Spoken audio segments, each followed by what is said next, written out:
안녕하세요. 이번 시간에는 우리 과학 독서 중에서 사람은 어떻게 에너지를 얻을까라는 단원 공부해 보도록 합시다.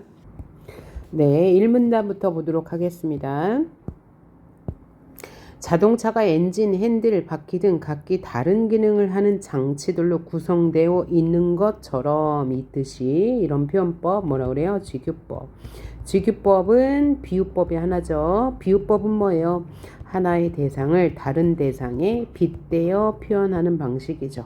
자, 그러면 자동차가 이런 게 있어야 자동차의 기능을 하는 것처럼 우리 몸도 서로 다른 기능을 하는 기관들로 구성되어 있다라고 했어요. 그래서 비유를 통해서 우리 몸의 기관들도 서로 다른 기능을 가진 것들로 구성되어 있다라고 말하고 있네요. 자, 그러면 다음 문장.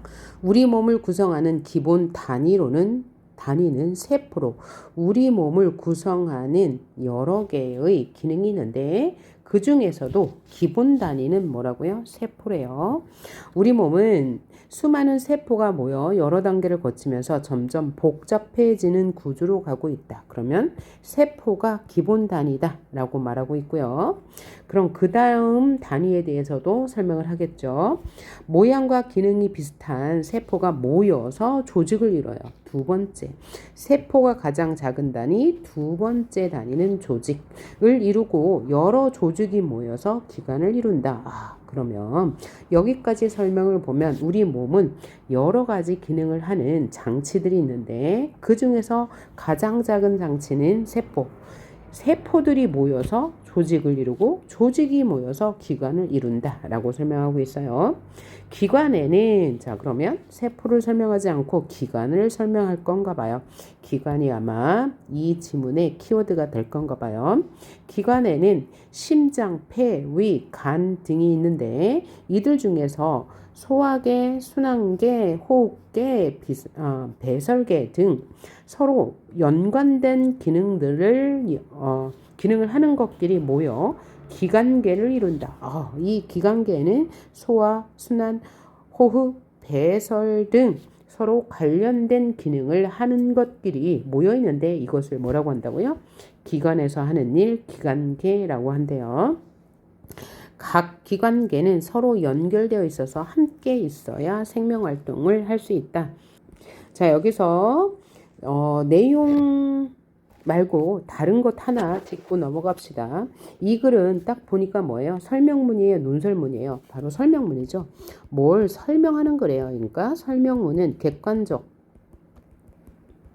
정보 전달을 목적으로 합니다. 그래서 이 글은 굉장히 객관적인 글이에요. 객관적이라는 것은 뭐의 반대말? 주관의 반대말이죠. 주관이라는 것은 감정이에요. 생각입니다. 그래서 사실만을 전달하는 객관적인 글, 설명문의 특징을 알아두고요. 그 다음에 이러한 설명문이나 논설문 같은 것을 우리는 비문학이라고도 하고 독서라고도 하죠. 이런 독서는 다양한 내용 전개 방식이 있습니다. 어떤 내용을 효과적으로 전달하기 위한 방식이 내용 전개 방식인데 여러 가지가 있어요. 정의, 인과, 또 과정, 분석, 비교와 대조, 통시적 구성이 있는데요. 하나하나 설명을 할게요. 자, 정의라는 것은 어떤 대상의 개념을 설명하는 거예요. 개념을 용어 위주로 설명하는 것을 정의라고 합니다. 예를 들면 동물이란 무엇을 말한다. 이런 것이 정의의 설명 방식이죠. 인과라는 것은 인이 원인이고요. 과는 결과예요. 그래서 원인과 결과에 따라 대상을 설명한다. 그러면 인과라고 하고요. 과정은 어떤 대상을 설명하는데 그 과정은 1, 2, 3, 4 이런 단계를 거쳐라고 할 때 과정이라고 하죠. 이런 과정 같은 경우에는 과학 기술 지문 설명을 할 때 아주 많이 나오는 거죠. 그 다음에 분석이라는 것은 어떤 하나의 대상을 구성 요소로 나누어 설명하는 것을 분석이라고 합니다. 하나의 대상을 구성하고 있는 요소로 나누었어요. 그러면 여기에 바로 분석이 사용됐거든요. 기관에는 심장, 폐, 위, 간 등이 있다. 이들 중에서 소환계에서 서로 연관된 기능들이 모여 기관계를 이룬다. 그래서 기관계를 구성하고 있는 요소를 심장, 폐, 위, 간 등으로 나누어서 설명하고 있어요. 설명 대상 하나인데 이 대상에 속한 것들을 나누어 설명하는 것을 뭐라고 한다고요? 분석이라고 합니다. 자, 그 다음에 분석과 여러분이 헷갈리는 게 있는데 분류의 설명 방식이 있습니다. 또 분류는 뭐냐면 상위 개념을 하위 개념으로 나누어서 설명하는 방식이에요. 그러니까 여기서 헷갈리죠. 분류는 상위 개념 여러 개가 묶여 있는 상위 개념을 그것을 하위 개념으로 나누어서 설명하는 거예요. 즉 분류란 상위 개념으로 묶을 수 있는 여러 개가 있는데 그것을 하위로 나누어서 설명하는 거고요. 분석이란 대상이 하나인데 그 대상을 이루고 있는 구성 요소로 나누어서 설명한 것입니다. 예를 들면 인간을 구분할 때 지배층과 피지배층으로 구분했어요. 그럼 이것은 계층을 기준으로 분류한 거죠. 두 개로 나누었어요. 그러니까 인간이라는 상위 항목 범주가 굉장히 넓죠. 범위가 넓은데 지배층, 피지배층 역시 범위가 넓어요. 지배층 전부를 말하고 피지배층 전부를 말하니까 그러니까 얘는 뭐가 되겠어요? 분류의 설명 방식이 되는 거고 만약에 개미라는 대상이 있어요. 이 개미는 몸이 머리, 가슴, 배로 이루어졌다. 그러면 하나의 대상을 나누어 설명하니까 분석이 될 거예요. 자, 이런 설명 방식들은 여러분이 중학교 때 교과서에서 배우게 될 겁니다. 어쨌든 우리가 독서를 할 때는 이런 설명 방식의 문제가 꼭 나오니까 제가 이제 얘기하는 거고요. 그 다음에 비교와 대조는 뭐냐면 이거는 여러분 초6 교과서에서 배웠죠. 비교는 뭘 중심으로? 공통점을 중심으로 설명하는 거고 대조는 차이점을 중심으로 설명하는 거죠. 그런데 차이점을 설명하려면 공통점이 있어야지 차이점이 있는 거겠죠.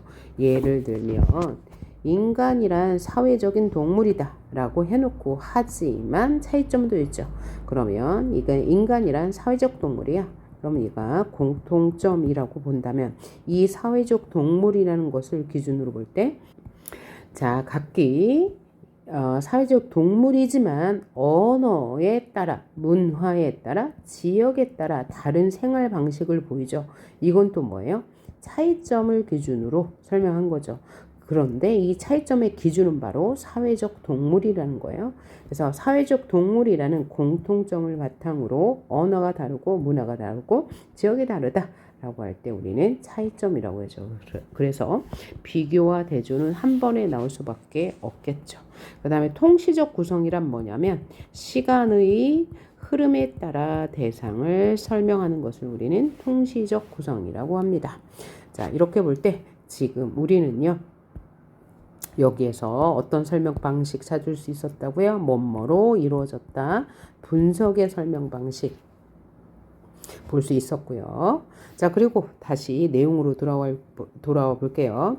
1문단에서는 우리 몸은 여러 장치들로 여러 기관들로 이루어졌다. 기본 단위는 세포고 그 다음 세포가 모여 조직을 이루고 조직이 모여서 기관을 이루는데 이 기관은 연관된 기능을 기준으로 묶을 때 소화계, 순환계, 호흡계, 배설계로 나눌 수 있다.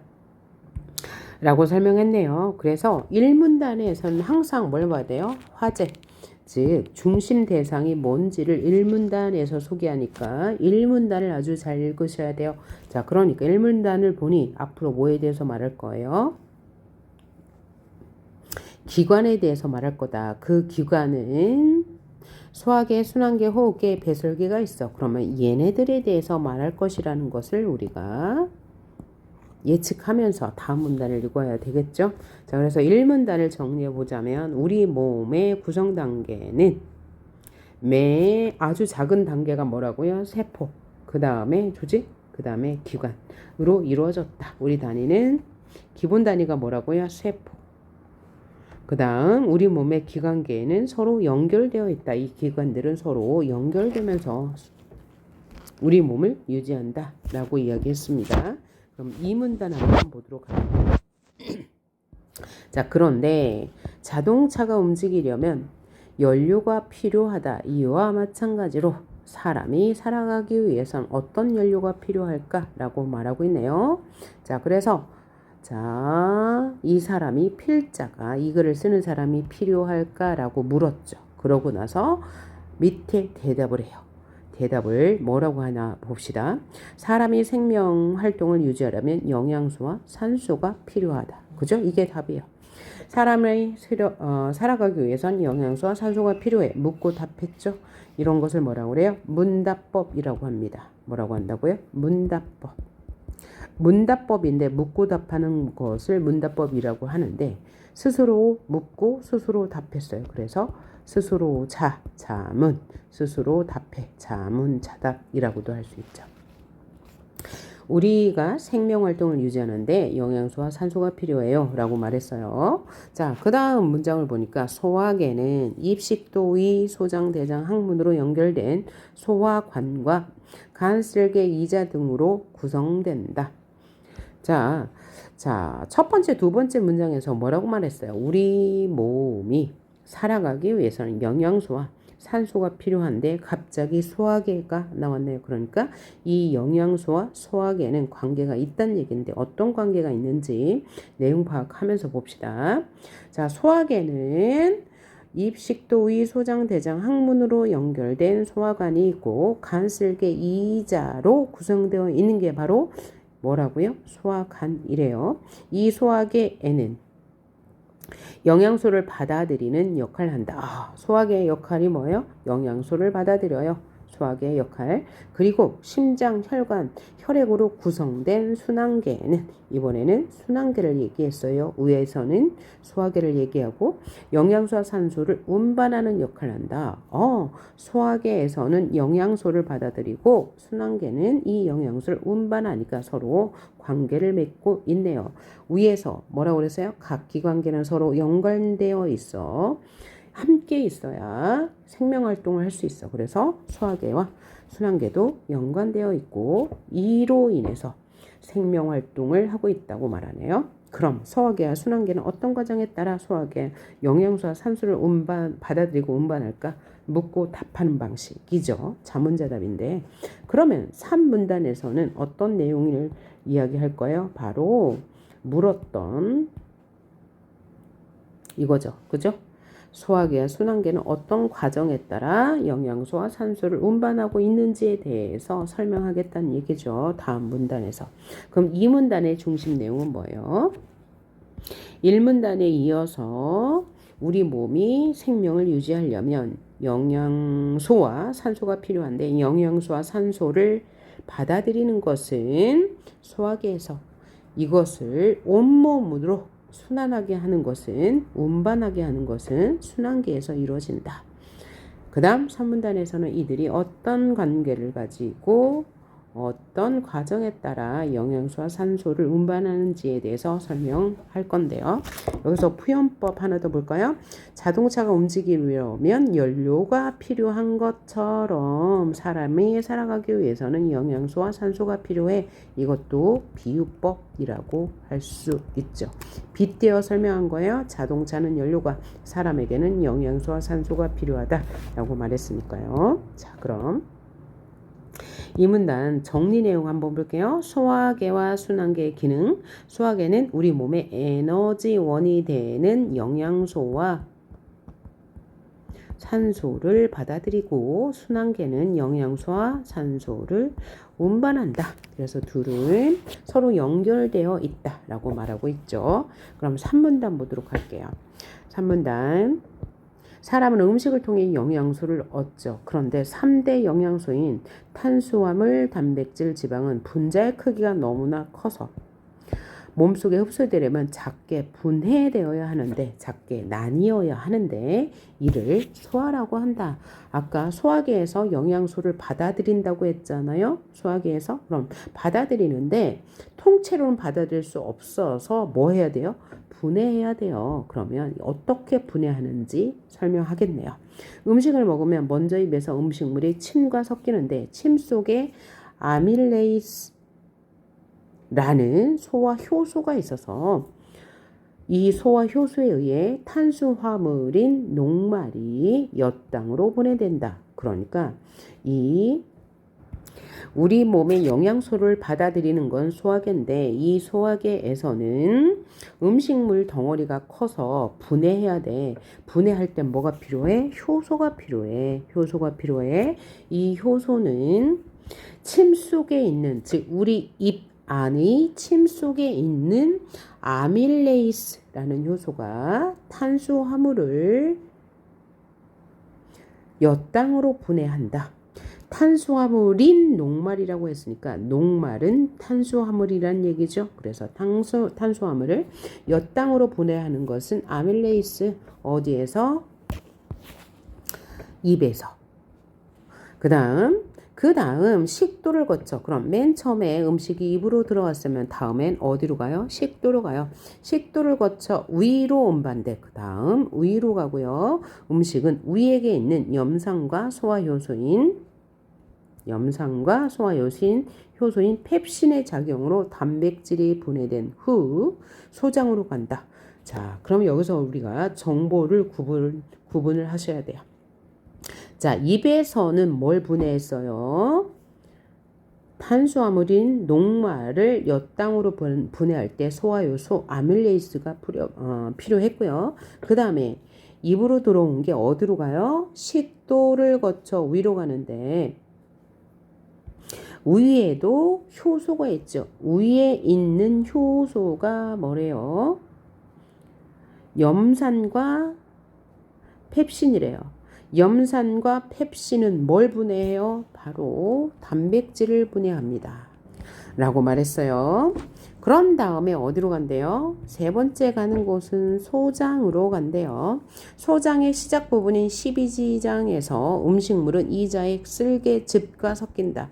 이자액에는 아밀레이스를 비롯하여 이자액에는 여러 소화 효소가 있대요. 이 중 트립신이라는 효소는 단백질을 분해하고 라이페이스는 지방을 분해한대요. 이렇게 분해된 영양소는 소장 안쪽 벽에 있는 융터를 통해 우리 몸에 흡수된다고 하네요. 그래서 산문단에서는 우리 몸속에 음식이 들어오면 맨 먼저 입으로 가죠. 그 다음에 어디로 가요? 식도를 거쳐 위로 갔다가 소장으로 가는데 이 음식물은 알갱이가 너무 커서 분해되어야 한다고 그랬죠. 분해하는데 이 분해할 땐 뭐가 필요하다? 효소가 필요하대요. 입속에 들어온 음식물 중에 탄수화물은 아밀레이스라는 소화효소에 의해 엿당으로 분해되고요. 그 다음 위로 운반된 음식물은 위액에 있는 염산과 펩신 작용으로 단백질이 분해되어 소장으로 간다고 해요. 그 다음 이 소장에서는 역시 여러 효소들이 있는데 그 중에서 트립신은 단백질을 분해하고 라이페이스라는 효소는 지방을 분해하고 그 다음에 어디로? 융터를 통해 몸으로 온몸으로 흡수된다라고 했어요. 자, 산문단에서 설명하고 있는 것은 뭐예요? 소화계의 역할이죠. 소화계의 역할과 작용에 대해서 말하고 있습니다. 소화계. 음식이 입으로 들어오면 위로 갔다가 소장을 거치면서 뭐에 의해? 소화 효소에 의해 분해되고 분해된 영양소는 융털에 흡수되어서 우리 온몸으로 퍼져나간다고 하고 있네요. 자, 산문단에서 소화계에 대해서 얘기했으니까 사문단에선 순환계를 얘기하겠죠. 왜냐하면 1문단에서 소화계와 순환계는 어떤 과정에 따라 영양소와 산소를 받아들일까라고 이야기했으니까요. 자, 그럼 순환계에 대해서 봅시다. 한편 우리 몸에서 호흡을 통해 흡수한 산소와 소장에서 흡수한 영양소를 라고 했으니까 산소는 호흡을 통해 영양소는 소장에서 흡수해서 온몸의 세포로 운반하는 것이 바로 순환계다. 아까 그랬죠? 온몸으로 운반하는 역할을 한다. 순환계는 영양소와 산소를 순환계에 속하는 심장. 그러니까 심장은 순환계의 구성 요소가 되겠네요. 심장은 끊임없이 수축하고 이완하면서 수축 쪼그라들고 이완 느슨해지고 하면서 혈액을 순환시킨다. 심장은 좌우 두 개의 심방과 두 개의 심실로 이루어지는데 뭐뭐로 이루어진다. 얘도 뭐예요? 분석이죠. 분석. 심장은 무엇으로 구성되어 있어? 정맥과 연결되어 있는 심방. 심방은 무엇과? 정맥과 연결되고요. 심장으로 들어오는 혈액을 받아들여 뭐가요? 심방이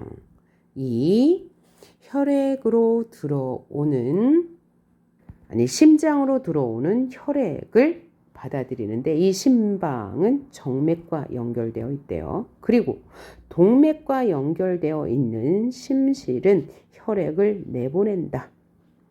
자, 심방은 정맥과 연결되었고 혈액을 받아들인다.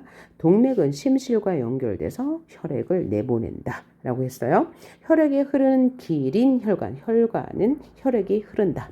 혈관은 심장에서 나온 혈액에 지나가는 혈관인 동맥. 동맥은 심장에서 나온 혈액을 동맥이라고 하고 심장으로 들어가는 혈액을 정맥이라고 한대요. 동맥과 정맥을 연결하여 몸 전체에 퍼져 있는 혈관인 모세혈관. 모세혈관은 몸 전체에 있고 동맥과 정맥을 연결도 한대요. 그리고 심장에서 나온 혈액은 다시 동맥, 모세혈관, 정맥을 거치면서 다시 심장으로 돌아오면서 조직세포에 영양소와 산소를 공급하고 조직세포에서 생긴 노폐물과 이산화탄소를 받아 운반한다. 이처럼 우리 온몸은 순환계가 통합적으로 작용하여 에너지 활동을 얻는다라고 했는데 여기 내용이 좀 복잡하죠. 여기 이야기해보고 다시 한 번 더 정리해보도록 할게요.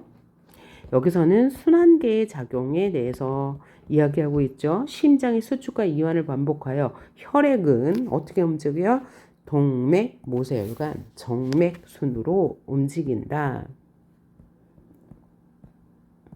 라고 했고요. 그러면서 산소와 영양소를 운반한다. 라고 했습니다.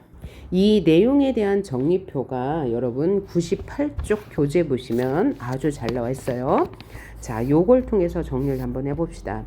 우리 몸은 가장 작은 단위 세포로부터 세포가 모여 조직이 되고 기관이 모여서 뭐가 된다고요? 기관계가 된다라고 일문단에서 설명을 했고요. 우리 몸은 음식물이나 공기를 입으로 이제 흡수하고 이 흡수한 음식물은 순환되면서 우리 몸의 생명을 유지한다고 했죠. 그러면 영양소의 분해가 이루어지는 곳이 어디예요? 소화계죠. 영양소를 분해해요. 뭐에 의해서? 소화 효소에 의해서. 자, 생명 활동에 필요한 에너지는 맨 처음에 어디로 들어가요? 입으로 들어가죠. 그래서 여기서 이 분해 효소 아밀레이스가 탄수화물을 분해하고요. 그 다음 식도를 거쳐 위로 가죠. 위에서는 위액도 분비되고 단백질을 분해하는데 또 소장에서는 탄수화물, 단백질, 지방을 각 효소에 의해서 분해한다고 그랬습니다. 최종으로 순환된 영양소를 흡수하는 소장은 이렇게 흡수한 영양소를 어디로 내보내요? 융털로 내보내면 이 융털이 온몸에 순환된다. 온몸에 흡수된다. 그러면 이 융털은 어디에 있는 거예요? 소장 안쪽에 있다고 했어요. 소장 안쪽에 있는 융털의 이 영양소를 모두 흡수하여 온몸으로 내보내겠죠. 이 온몸으로 퍼질 때는 뭐가? 혈액. 그렇죠? 혈액이 온몸으로 이 영양소를 나르는 게 될 거예요. 자, 그러면 온몸으로 이 영양소들이 어떻게 운반해요? 누가 운반하죠? 순환계에서 운반하죠. 이 순환계는 산소와 영양소를 온몸에 골고루 나눠주는 공급 역할을 하죠. 이산화탄소와 노폐물을 운반하기도 합니다. 이렇게 흡수한 영양소를 순환계에 속하는 얘가 뭐죠? 심장이죠. 이 심장이 끊임없이 수축과 이완을 하면서 혈액을 순환시키는데요. 이 심장은 심방 2개, 심실 2개로 이루어졌죠. 심방은 정맥과 연결되고 이 정맥은 심장으로 들어오는 혈액을 받아들이고요. 동맥과 연결되어 있는 심실은 심장에서 혈액을 내보내는 역할을 하죠. 우리 몸에 혈액이 흐르는 기관, 뭐라고 그래요? 혈관은 3개로 이루어졌다고 그랬어요. 동맥, 정맥, 모세혈관. 동맥은 심장으로 나온 혈액이 흐르는 혈관이고요. 심장으로 들어가는 혈액이 지나가는 지나가는 혈관, 정맥. 그 다음에 동맥과 정맥을 연결하여 온몸 전체로 퍼지는 모세혈관. 그래서 이 심장에서 나온 혈액은 맨 먼저 동맥, 그 다음에 정맥, 아니야, 동맥 다음에 어디? 이 모세혈관, 그 다음에 정맥으로 거쳐서 다시 심장으로 순환하는 거죠. 되돌아오면서 조직세포에 영양소와 산소를 공급하죠. 그리고 조직세포에 노폐물과 이산화탄소를 받아서 운반하기도 합니다. 이렇게 우리 몸은 소화계와 순환계가 서로 통합적으로 작용해서 에너지를 얻어 생명활동을 이어간다고 설명했습니다.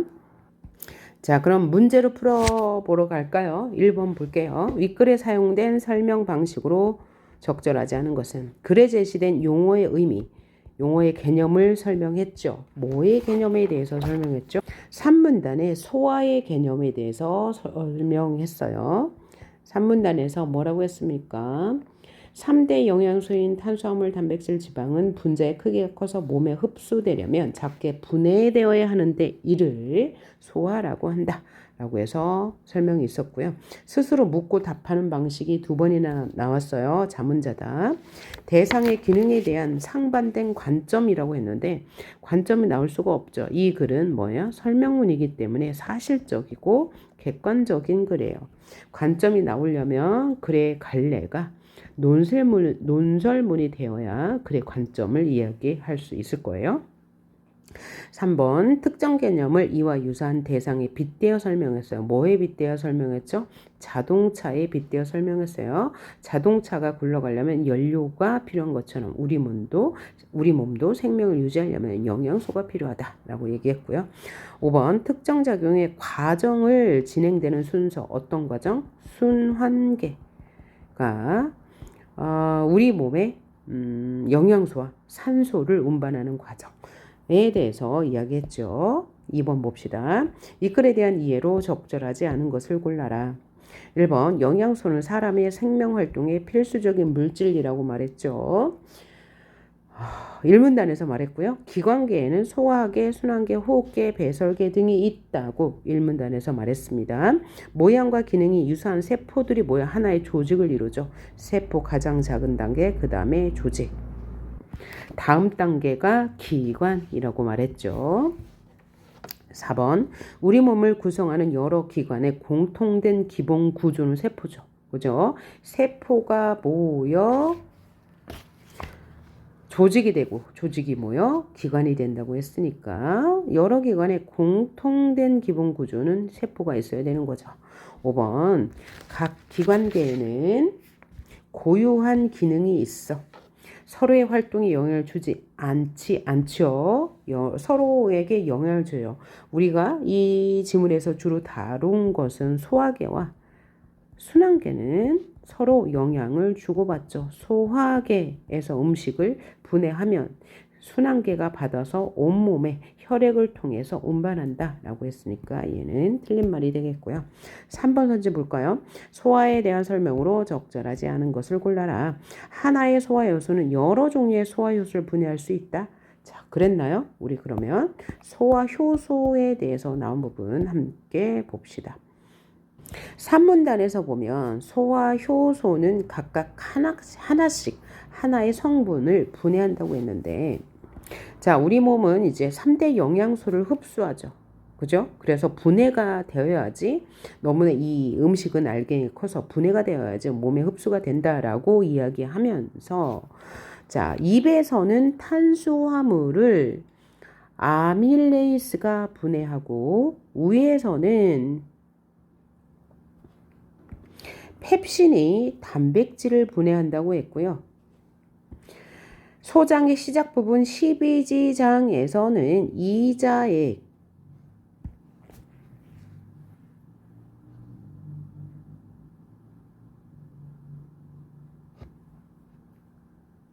자, 보면 산문단에 보니까 각각의 소화 효소가 하나의 영양소를 분해한다고 나와 있어요.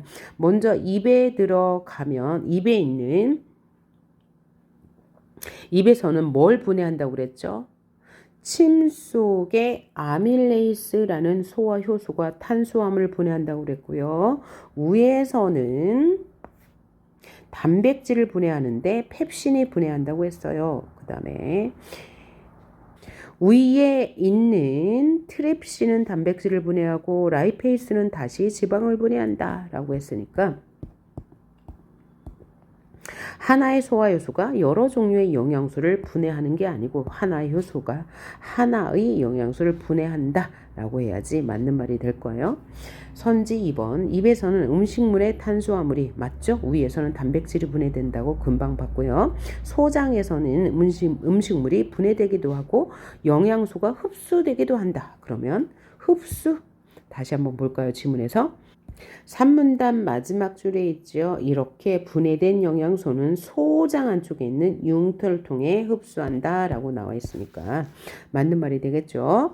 자, 그 다음 4번 선지. 이자에게는 탄수화물, 지방, 단백질을 분해할 수 있는 효소들이 들어있어서 소장에 있는 이자액이 아밀레이스를 비롯하여 다양한 소화 효소가 있다고 이야기했고요. 여기서 단백질은 트립신이, 라이페이스는 지방을 분해한다 라고 얘기했으니까 맞는 말이 되겠죠.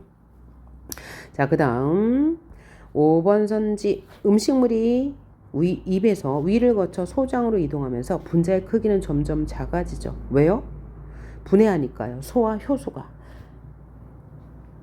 입에서는 탄수화물을 분해한다고 했고요. 그 다음에 위에서는 단백질을 분해한다고 했어요. 그런데 이 단백질이 소장에서 한 번 더 분해되죠. 물론 이때 소화 효소는 각각 다르지만요. 이를 통해서 분자의 크기가 점점 더 분해하면서 작아지겠죠. 분해는 나뉘어지는 거니까요. 이렇게 이해하시면 될 것 같고 4번 한번 봅시다. 4번. 윗글 바탕으로 보기에 대해 이해한 내용으로 적절한 것을 라고 물었어요. 보기를 한번 봅시다. 혈액이 순환하는 경로에는 두 가지가 있대요. 혈액순환은 혈액이 순환되면서 우리 몸에 영양소를 이제 공고로 운반하는 건데요. 자, 두 가지 경로를 한번 봅시다. 심장이 수축하면 우심방의 혈액은 우심실로 내려가요. 우심방의 혈액이 수축할 때 우심방의 혈액이 우심실로 내려간 후 폐동맥을 거쳐 폐의 모세혈관으로 이동한다. 자, 아까 지문에서 뭐라고 그랬어요? 우리 몸에 이런 영양소가 순환할 때는 동맥에서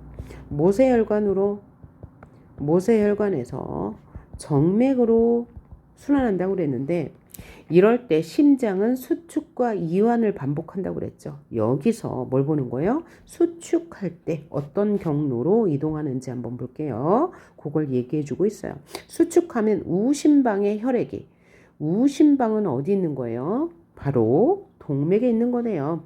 우심방의 혈액은 우심실로 내려가 동맥을 거쳐 모세혈관으로 가고 정맥으로 가겠죠. 여기서 혈액은 이산화탄소를 내보낸대요.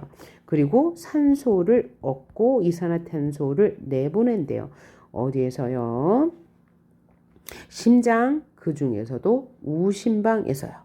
그리고 폐정맥을 거쳐, 아까 정맥을 거쳐 좌심방으로 들어오는데 이를 폐순환이라고 한다. 자, 그럼 폐순환은 어떤 과정을 통해 이루어져요? 심장이 수축하면 우심방에서 우심실에서 폐동맥으로 모세혈관으로 이동하는 것을 폐순환이라고 한대요. 여기서 혈액은 이산화탄소를 내보내고 산소를 얻고, 그리고 다시 폐정맥을 거쳐 좌심방으로 가는 것, 우심방, 우심실, 좌심방까지 가는 것을 폐순환이라고 한대요.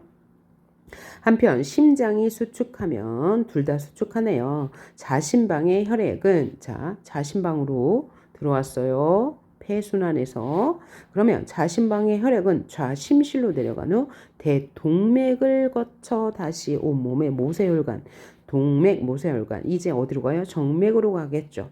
여기서 혈액은 조직세포에 산소와 영양소를 공급한대요. 아까 폐순환에서는 이산화탄소를 내보내고 산소를 얻는다고 했는데, 이번에는 산소와 영양소를 공급하고 이산화탄소와 노폐물을 받아 대정맥을 거쳐 우심방으로 다시 돌아가서 한 바퀴 도는 거죠. 심장을. 이것을 뭐라고 한다고요? 온몸 순환이라고 한대요. 자, 요 관계가 좀 복잡해서 이렇게 정리해 보시면 좋을 것 같아요. 자, 폐순환은 심장이 수축될 때 우심방에서 우심실로 폐동맥으로, 모세혈관으로 폐정맥으로 좌심방으로 이동하는데, 이때 이산화탄소를 폐순환에서는 내보내고 산소를 얻는다고 했고요. 이렇게 혈액이 순환할 때 온몸 순환은 이 좌심방에서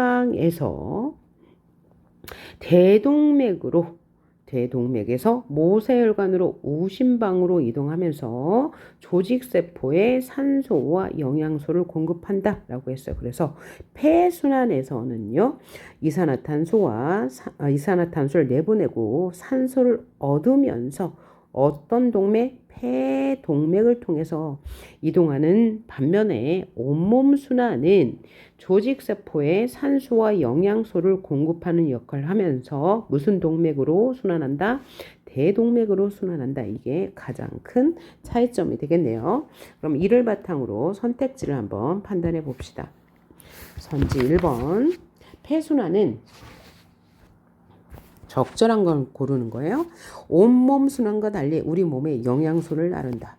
자, 그러면 온몸 순환은 영양소를 안 나누나요? 안 나르나요? 다 나르죠. 그죠? 달리가 아니에요. 둘 다 혈액을 통해서 영양소를 나르고 있죠. 단지 폐순환은 영양소를 나르진 않고 이산화탄소를 내보내고 산소를 받죠. 이렇게 받은 것을 온몸 순환에서는 대동맥과 모세혈관, 우심방을 통해 조직세포에 영양소를 공급한다고 했으니까 오히려 영양소를 공급하는 것은 폐순환이 아니고 온몸 순환이 되겠네요. 틀린 거고. 선지 2번 폐순환은 온몸 순환과 달리 심장의 수축이 아니죠. 온몸 순환, 폐순환 둘 다 심장이 수축될 때 일어나죠. 수축. 예. 둘 다 수축. 그 다음 3번 폐순환은 온몸 순환과 달리 이건 좀 이따 보고요. 혈액이 산소를 받아 심장으로 들어온다. 자 봐요. 폐순환은 산소를 얻죠. 이산화탄소를 내보내고 산소를 얻어 자신방으로 들어온다고 그랬죠. 그러니까 얘는 맞는 말이고요. 그러면 온몸 순환은 어떤가요? 여기까지는 맞고요.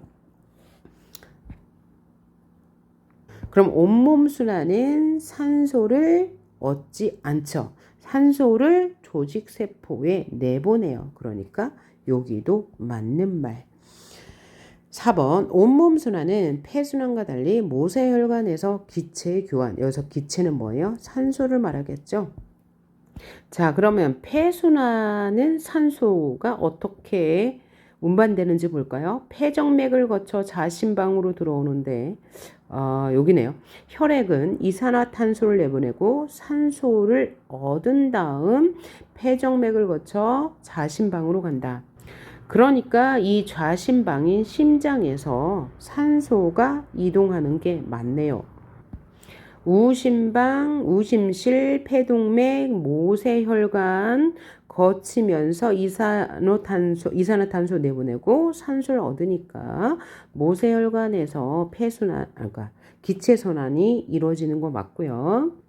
온몸 순환은 온몸의 조직세포에 산소와 영양소를 공급한다고 했죠. 그리고 이 조직세포에서 이산화탄소와 노폐물을 받는다고 했으니까 온몸의 조직세포에서 기체순환이 일어나네요. 그럼 얘를 맞는 말로 고치면 폐순환은 모세혈관에서 기체순환이 일어나고 온몸 순환은 온몸에서 기체순환이 일어난다 라고 해야 맞는 말이 되겠네요. 5번 온몸 순환은 폐순환과 달리 심방은 정맥과 심실은 동맥과 연결된다.